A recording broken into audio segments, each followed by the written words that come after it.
Hello friends, स्मार्टो systems के accounts की इस सीरीज़ में आपका स्वागत है। इस सीरीज़ में हम जानकारी ले रहे हैं जीएसटी के बारे में, अर्थात गुड्स एंड सर्विसेज टैक्स के बारे में।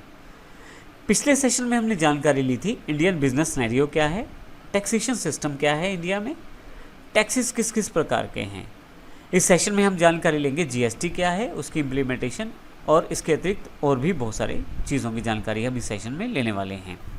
लेकिन आगे बढ़ने से पहले मैं आपको बता दूं कि यदि आपने हमारा चैनल अभी तक सब्सक्राइब नहीं किया है तो इसे सब्सक्राइब अवश्य कर लें, क्योंकि हम यहां पे जीएसटी से रिलेटेड सभी तरह के क्वेश्चंस के आंसर आपको उपलब्ध करवाने वाले हैं, वो भी प्रैक्टिकल एग्जांपल्स के साथ। तो आइए शुरू करते हैं इस सेशन में।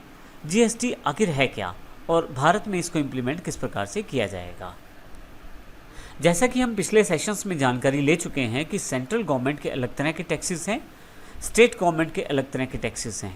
दोनों तरह के टैक्सेस यदि आप मैन्युफैक्चरर हैं, ट्रेडर हैं या सर्विस प्रोवाइडर हैं, किसी न किसी लेवल पे आपको देने पड़ते हैं। परंतु जीएसटी आने के बाद ये सब चीज़ें आसान होने वाली हैं, क्योंकि पहले से हमारे पास 15 से ज़्यादा टैक्सेस हैं और अलग अलग तरह की फॉर्मेलिटीज़ हैं अलग अलग तरह के टैक्सेस सिस्टम के लिए। जीएसटी आने के बाद ये बहुत ही आसान हो जाएगा, क्योंकि सभी तरह के टैक्सेस को मिला के एक बड़ा टैक्स अर्थात जीएसटी बना दिया गया है। यह प्रारूप में सिंपल है और आपको बिजनेस करने में मदद भी आसानी से करेगा और आपको इससे और हम इसके सभी बेनिफिट्स की जानकारी जीएसटी के बेनिफिट सेक्शन में भी अवश्य लेंगे। लेकिन अभी बात करते हैं हम यहाँ पे जीएसटी से पहले। यदि आप देखें हमारे पास यहाँ पे सेंट्रल गवर्नमेंट काफ़ी तरह के टैक्सेस हमारे ऊपर लगाती है, जिसमें custom duties, central excise, service tax, surcharge इत्यादि रहते हैं। इसी तरह से स्टेट गवर्नमेंट भी काफ़ी तरह के टैक्सेस हम पे लगाती है, जैसे वैल्यू एडिड टैक्स अर्थात वैट, ऑक्ट्राई या state excise taxes, central sales taxes जैसे जिसको हम सीएसटी भी कहते हैं। इसके अतिरिक्त भी बहुत सारे टैक्सेस स्टेट गवर्नमेंट के द्वारा लगाए जाते हैं। तो कुल मिला के यदि हम कहें तो इन दोनों तरह के टैक्सेस को अगर एक इकट्ठा कर दिया जाए और एक आसान प्रारूप बना दिया जाए तो उसे जीएसटी हम कह सकते हैं। परिभाषा के रूप में यदि हम जीएसटी की बात करें तो जीएसटी एक इनडायरेक्ट टैक्स अवेलेबल होने वाला है इंडिया में, जिसमें लगभग सभी पहले टैक्सेस को एक सिंगल टैक्स फॉर्मेट में कन्वर्ट कर दिया जाएगा, जिसे हम जीएसटी कहेंगे, और ये दोनों पर अप्लाई होगा, चाहे गुड्स पे या सर्विसेज पे।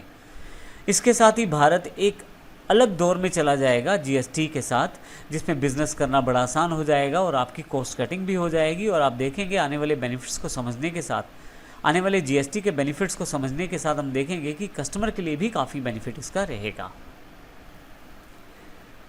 यदि हम जीएसटी के इम्प्लीमेंटेशन की बात करें तो भारत में जैसे हमारे पास 3 तरह के बिजनेस सिनेरियो थे, मैन्युफैक्चरर, ट्रेडर और सर्विस प्रोवाइडर।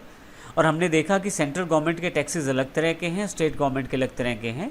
तो जीएसटी का प्रारूप कुछ इस प्रकार से बनाया गया है कि सेंट्रल गवर्नमेंट के जो टैक्सेस हैं उसको मिल पाएँ और स्टेट गवर्नमेंट के जो टैक्सेस हैं वो भी उनको मिल पाएँ। अर्थात जो टैक्सेस सेंट्रल गवर्नमेंट से संबंधित हैं वो सेंट्रल गवर्नमेंट को मिल जाएँ और जो स्टेट गवर्नमेंट से संबंधित टैक्सेस हैं वो स्टेट गवर्नमेंट को मिल जाएं। इसके लिए जीएसटी को कुछ इस प्रकार से बनाया गया है कि दोनों पक्षों को कोई भी नुकसान ना हो। इसके लिए जो टैक्सेस इंडियन बिजनेस सिनेरियो में, चाहे आप मैन्युफैक्चरर हैं, ट्रेडर हैं या सर्विस प्रोवाइडर हैं, यदि आप सेंट्रल गवर्नमेंट को जो टैक्सेस पे करते थे उन्हें मर्ज करके सीजीएसटी बना दिया गया है, ताकि सेंट्रल गवर्नमेंट को वो सभी टैक्सेस मिल पाएँ जो पहले से उसको मिलते आ रहे हैं। इसी तरह से यदि आप राइट हैंड साइड की तरफ देखें तो स्टेट गवर्नमेंट को जो टैक्सेस मिलते थे, जैसे VAT, CST, octroi state excise इत्यादि, ये सभी को मिलाकर एक टैक्स बना दिया गया है एसजीएसटी अर्थात स्टेट जीएसटी, जो स्टेट गवर्नमेंट को मिलेगा।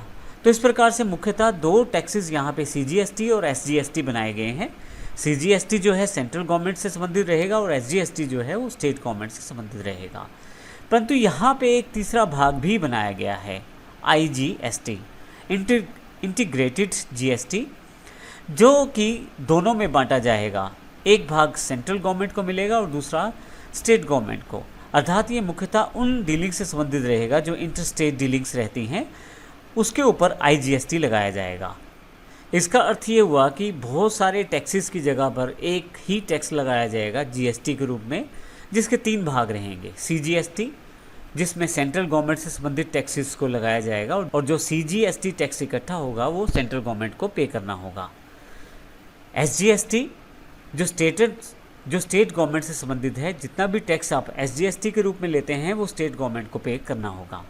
और यदि आप इंटर स्टेट डीलिंग्स में कार्य करते हैं तो IGST टैक्स आपको लेना पड़ेगा, जिसका कुछ भाग सेंट्रल गवर्नमेंट को मिलता है और कुछ भाग स्टेट गवर्नमेंट को मिलता है। अब यदि हम इस टैक्सेशन सिस्टम को समझने की कोशिश करें तो हमारे पास ये ड्यूल टैक्सेशन सिस्टम भारत में आ रहा है। अगर हम इसको प्रॉपर रूप में देखें तो अब कुछ यहाँ से आपको कुल मिलाकर पिक्चर क्लियर होगी GST के बारे में। जैसे कि यदि आप मैन्युफैक्चरर, ट्रेडर, सर्विस प्रोवाइडर कुछ भी हैं, अर्थात गुड्स में या सर्विसेज में किसी भी तरह से आप कार्य करते हैं, और यदि विद इन स्टेट आप कुछ बेचते हैं या खरीदते हैं तो आपको CGST और SGST चार्ज करना है या पे करना है। इसका अर्थ ये हुआ कि यदि आप अपनी ही स्टेट में कार्य करते हैं तो आपको CGST और SGST ही पे करना है। परंतु यदि आप किसी दूसरी स्टेट में कार्य करते हैं तो इस केस में आप CGST और IGST चार्ज करते हैं। और यहाँ पे यदि आप इसको पूरी तरह से समझने की कोशिश करें तो मुख्यतः दो तरह से ही आप बिजनेस करने वाले हैं, या तो अपनी स्टेट में या दूसरी स्टेट में।